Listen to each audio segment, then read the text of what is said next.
Começa agora um programa que traz tudo sobre o livro mais lido em todos os tempos. Apresentamos O Som do Livro.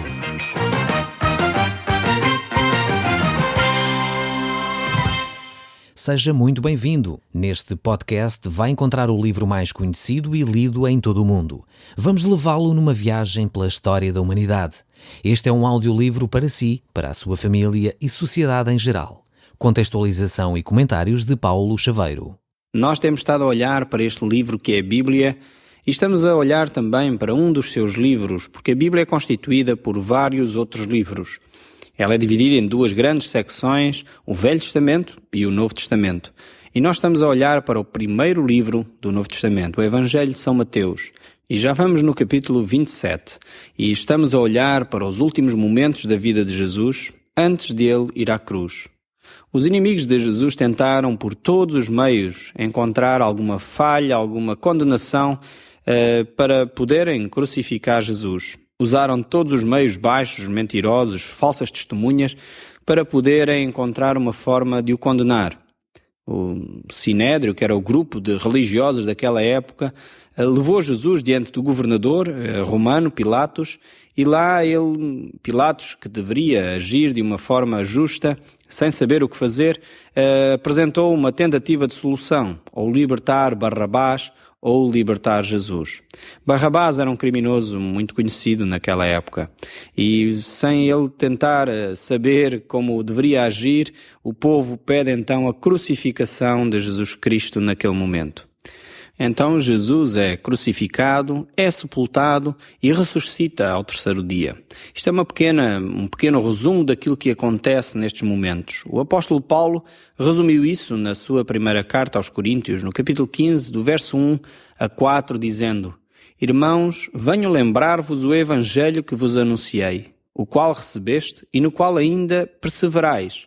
Por ele também sois salvos, se retiverdes a palavra tal como vos-la preguei.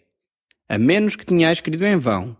Antes de tudo vos entreguei que o que também recebi, que Cristo morreu pelos nossos pecados, segundo as Escrituras, e foi sepultado e ressuscitou ao terceiro dia, segundo as Escrituras.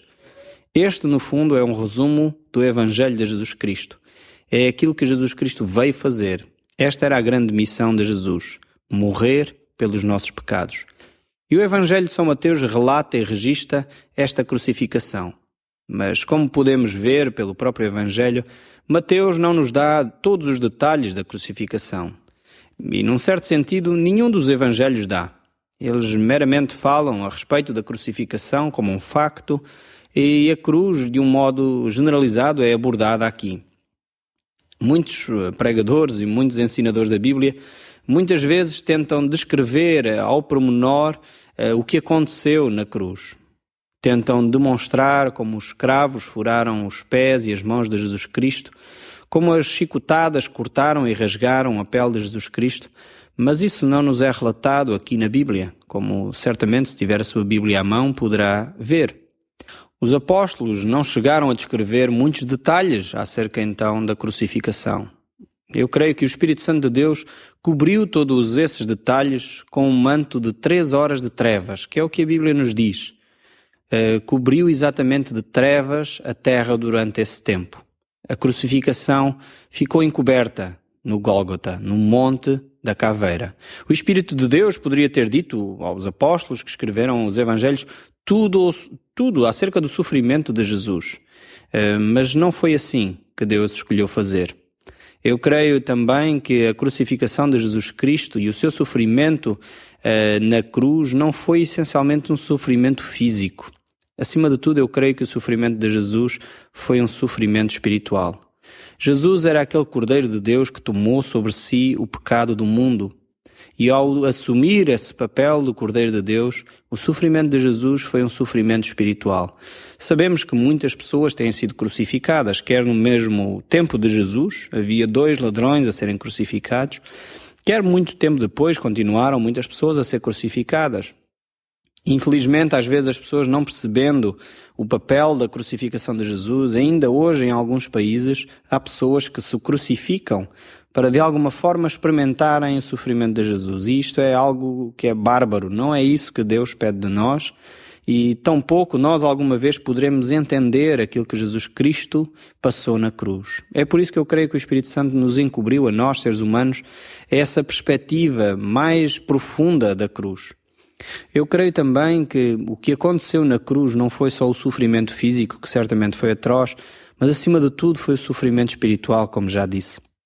E isso foi algo inédito em toda a eternidade. Aconteceu algo que nunca tinha acontecido. O Pai abandonou o Filho.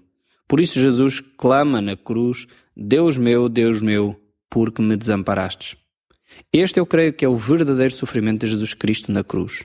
Não tanto o sofrimento de ser pregado, de ser chicoteado, de ser escarnecido, mas o facto de Jesus Cristo ter levado sobre si o pecado de todos nós.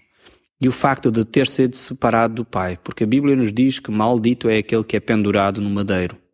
E Jesus sofreu tudo isso, injustamente. E é exatamente isso que nós vamos tentar hoje ver ao longo do nosso programa. Aqui no Evangelho de São Mateus, capítulo 27, verso 1, diz: Ao romper do dia, todos os principais sacerdotes e anciãos do povo entraram em conselho contra Jesus para o matarem. E amarrando-o, levaram-no e o entregaram ao governador Pilatos. Vemos como os líderes religiosos formularam a condenação de Jesus, pois eles tinham de ter alguma acusação para se apresentarem diante do governador. Assim, eles amarrando-o, levaram-no e entregaram ao governador Pilatos. Então Judas, o que traiu, vendo que Jesus fora condenado, tocado de remorso, devolveu os 30 moedas de prata aos principais sacerdotes e aos anciãos, dizendo: Pequei traindo sangue inocente. Como vemos, Jesus está ali. Quando eles levam Jesus ao governador Pilatos, Judas poderia ter se dirigido a Jesus e pedir perdão. Jesus certamente teria perdoado a Judas. Por maior que fosse a maldade, por maior que fosse o pecado, Jesus certamente teria perdoado, pois foi exatamente para isso que Jesus veio, para perdoar pecados. Porém, Judas não buscou o perdão de Jesus, simplesmente ficou com remorso, e remorso não produziu nele o arrependimento, e como não produziu arrependimento, não produziu também a confissão do seu pecado, e também não buscou o perdão na pessoa certa. Muitas vezes há pessoas que ficam com remorsos, muitas vezes há pessoas que até se chegam a suicidar, como o próprio Judas fez, por causa do peso da culpa que sentem na sua consciência, em vez de confessar a Jesus Cristo o seu pecado, e em vez de procurarem a libertação que Jesus pode dar dos remorsos, pessoas muitas vezes põem fim à vida. E é triste essas pessoas ficarem assim, pois a família certamente sofre muito com essa situação. No entanto, há uma solução. Para aqueles que se sentem solitários, para aqueles que sentem solidão no seu íntimo, Jesus Cristo é a resposta. Ele sentiu solidão. Ele, mais do que ninguém, sabe o que é a solidão. Ele foi abandonado por todos os seus discípulos, ele foi abandonado pelo próprio Pai quando estava pendurado na cruz. Ele sabe o que é sofrer. Por isso, se você sente essa solidão no seu íntimo, se sente algum remorso talvez no seu coração, é a altura de se voltar para Jesus e confessar esse seu pecado, confessar o seu sentimento, confessar essa atitude que talvez está mantida durante anos, para poder deixar Jesus Cristo mudar o seu ser, trazer liberdade e alegria à sua vida. É isto que Jesus veio fazer. Estes principais sacerdotes e estes homens que julgaram Jesus não conheciam quem era Jesus. Por isso podemos continuar a ver o que eles fizeram a Jesus. Os principais sacerdotes, tomando as moedas de prata, disseram: não é lícito deitá-las no cofre das ofertas, porque é preço de sangue. Eles estavam conscientes que aquelas moedas tinham sido, de alguma forma, recebidas sem qualquer escrúpulo. Eles eram homens hipócritas, sem uma ética. Para eles, por um lado, estavam muito preocupados da forma como iriam utilizar o dinheiro, mas, no entanto, não estavam nada preocupados com as atitudes que estavam a ter em relação a Jesus Cristo. E tendo deliberado, compraram com elas o campo do oleiro para cemitério de forasteiros. Por isso aquele campo tem sido chamado até ao dia de hoje campo de sangue. Então se cumpriu o que foi dito por intermédio do profeta Jeremias. Tomaram as 30 moedas de prata, preço em que foi estimado aquele a quem alguns dos filhos de Israel avaliaram, e as deram pelo campo do oleiro, assim como ordenou o Senhor. Vemos que o profeta Jeremias já tinha profetizado que isto iria acontecer. Isto relata Jeremias, capítulo 18, verso 1 a 4. Zacarias também tem escrito algo sobre isto no seu capítulo 11. E vemos como Deus já tinha predito aquilo que iria acontecer. Não era surpresa para Jesus Cristo. Jesus não foi surpreendido quer por Judas, quer pelos fariseus, quer pelo próprio Pilatos. Jesus sabia muito bem o que iria acontecer. Estamos agora no verso 10 e 11 e Jesus estava em pé ante o governador e este o interrogou dizendo: És tu o rei dos judeus?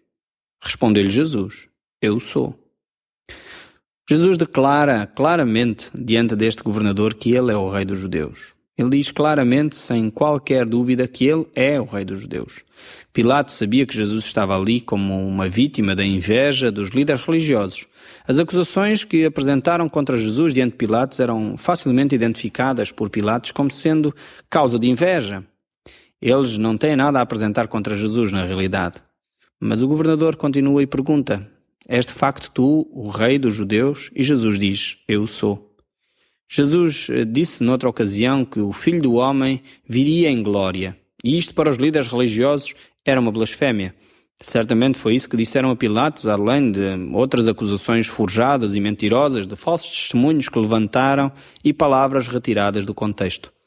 Infelizmente, muitas vezes ainda hoje continuam pessoas a usar a palavra de Deus, a palavra de Jesus Cristo, fora do seu contexto. Continuam a usá-la como bem entendem. E dessa forma, como os líderes religiosos daquela época continuam a condenar Jesus. Os líderes religiosos achavam que Jesus, no mínimo, deveria morrer por apedrejamento. Isto era o mínimo que eles achavam.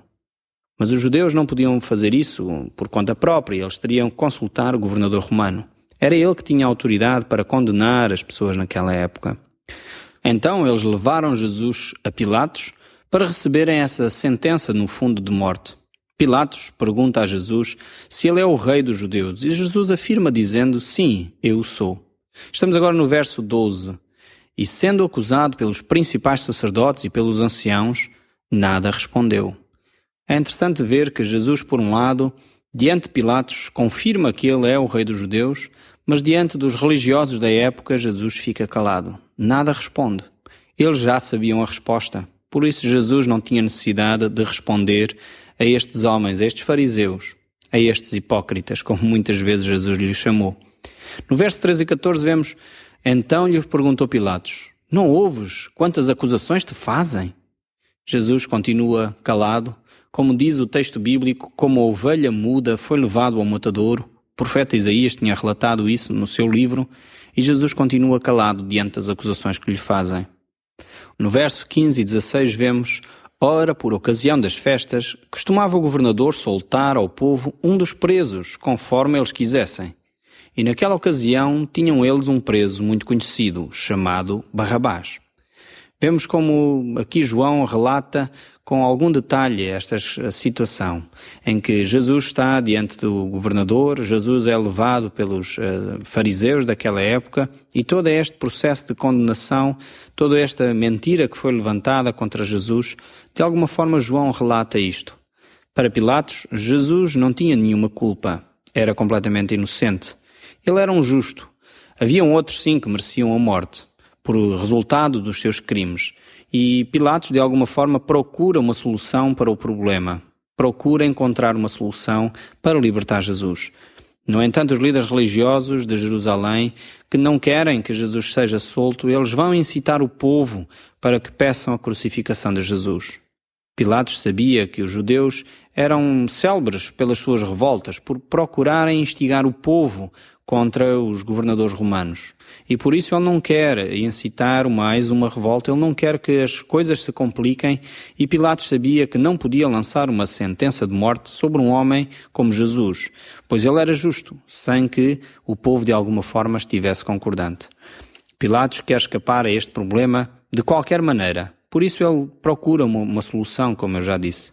Então ele traz esse prisioneiro bem famoso, um criminoso, Barrabás, e coloca então Barrabás, que era um criminoso, ao lado de Jesus Cristo, que era inocente. E toda a gente sabia disso. E então está ali o momento da verdade. É o momento de tomar decisões. Estando, pois, o povo reunido, perguntou-lhes Pilatos: a quem querereis que eu vos solte? A Barrabás ou Jesus, chamado Cristo? Quando Pilatos apresentou o nome de Barrabás diante da multidão, Pilatos estava convicto de que todos iriam gritar que soltem Jesus, porque era um contraste tremendo entre Jesus, que tinha de alguma forma feito milagres tremendos, tinha alimentado as multidões, Jesus que tinha curado tantos enfermos, e Barrabás, que era um criminoso. Barrabás, que tinha maltratado as pessoas, tinha roubado e extorpiado pessoas. Ele estava convicto de que as pessoas iriam optar por Jesus. Ele sabia que Jesus não tinha culpa. Sabia que era uma artimanha montada pelos líderes religiosos. No entanto, as coisas não iriam ser assim. Talvez Pilatos não esperava o que iria acontecer. Para Pilatos foi certamente uma grande surpresa o que ele presenciou naquele dia. Ele não estava à espera que as coisas tomassem aquele rumo, certamente. Barrabás era alguém que era condenado. E, no entanto, as pessoas, diante desta situação entre soltar a Barrabás ou soltar Jesus, elas fazem a sua própria opção. Diz o verso 20, mas os principais sacerdotes e anciãos persuadiram o povo para que pedissem a Barrabás e que fizessem morrer Jesus. De novo perguntou o governador: qual dos dois querereis que vos solte? Responderam eles: Barrabás. Como vemos, os líderes religiosos estavam em ação no meio do povo. Eles estavam a incitar as pessoas para escolherem Barrabás em vez de Jesus Cristo. Vemos que esta multidão, talvez uma multidão ligeiramente diferente daquela que aclamou Jesus Cristo bem poucos dias antes, quando ele chegou a Jerusalém, gritando que ele era o rei, que ele era aquele que vinha em nome de Deus, Hosana nas alturas, gritava o povo quando Jesus ia entrando em Jerusalém, e agora o povo grita: crucifiquem-no. Diante da pergunta que Pilatos faz, qual dos dois querereis que vos solte? Responderam eles: Barrabás. E ele pergunta a Pilatos ainda: então o que farei a Jesus chamado Cristo? Que seja crucificado, responderam eles. Pilatos pergunta à multidão aquilo que deveria ser feito a Jesus. Não eram eles os juízes. É que, enfim, eles não fizeram também justiça. Eles tomaram simplesmente uma decisão, e o evangelista João nos mostra quantas vezes Pilatos entrava no tribunal e se retirava para um lugar onde podia comunicar com o povo. Pilatos estava preocupado a buscar uma solução para Jesus Cristo. Ele sabia que se Jesus Cristo fosse condenado, Jesus estava inocente. Ele perguntava então que mal é que ele fez? Que mal fez ele? E as pessoas, porém, não respondiam a essa questão.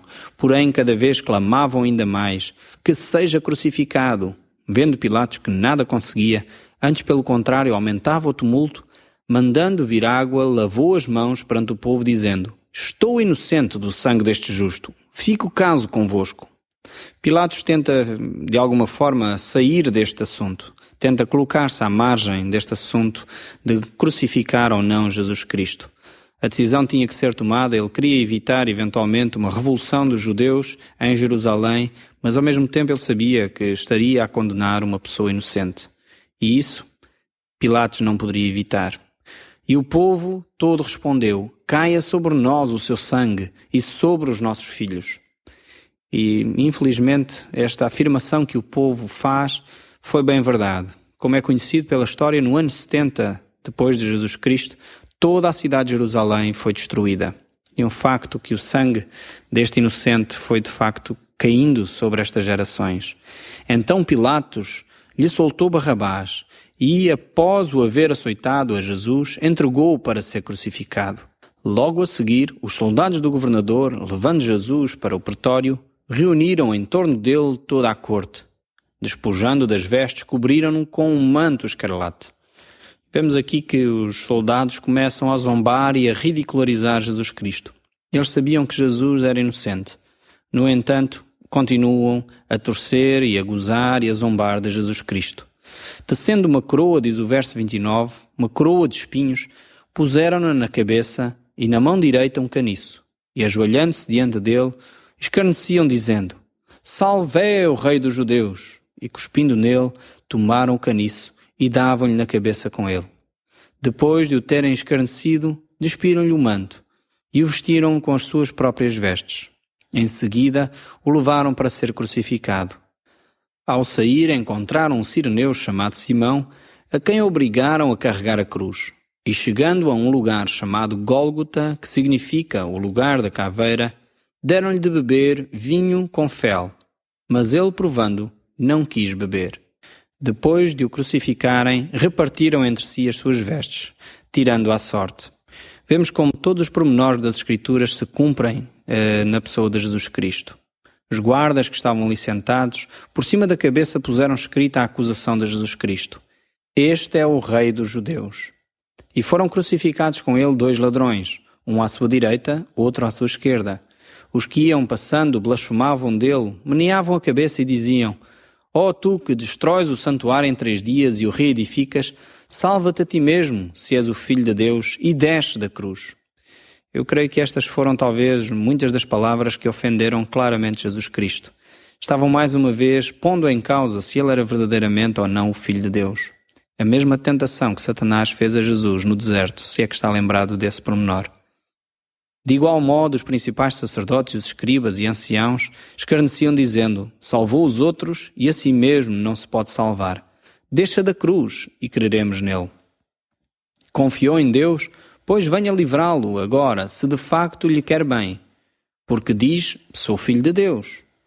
E os mesmos insultos lhe diziam também os ladrões que haviam sido crucificados com ele. E desde a hora 6ª até a hora 9ª houve trevas sobre toda a terra. Por volta da hora 9ª clamou Jesus em alta voz dizendo: Eli, Eli, lama sabachthani, que quer dizer: Deus meu, por que me desamparaste? E alguns dos que estavam ali ouvindo isto diziam: ele está a chamar por Elias. E logo um deles correu a buscar-o na esponja e, tendo embebido com vinagre e colocou na ponta de um caniço, deu-lhe de beber. Mais uma vez as pessoas não entenderam o que Jesus estava a dizer. Este de facto é o momento significativo da cruz. É quando Deus Pai abandonou o próprio Filho por causa do pecado de toda a humanidade. Os outros, porém, diziam: deixa, vejamos se Elias vem salvá-lo. E Jesus, clamando outra vez, com grande voz, entregou o Espírito. O Evangelho de João, capítulo 19, verso 30, diz que Jesus clamou: está consumado. Jesus estava a dizer: tudo está feito para a salvação do homem. Jesus tinha completado a sua missão ao entregar o seu corpo por sacrifício e ao entregar o seu Espírito por cada um de nós, para nós podermos ter uma relação íntima e profunda com Deus. No próximo programa, nós vamos ver como os discípulos de Jesus encaram este ato de Jesus Cristo. O Som do Livro, uma produção da Rádio Transmundial de Portugal.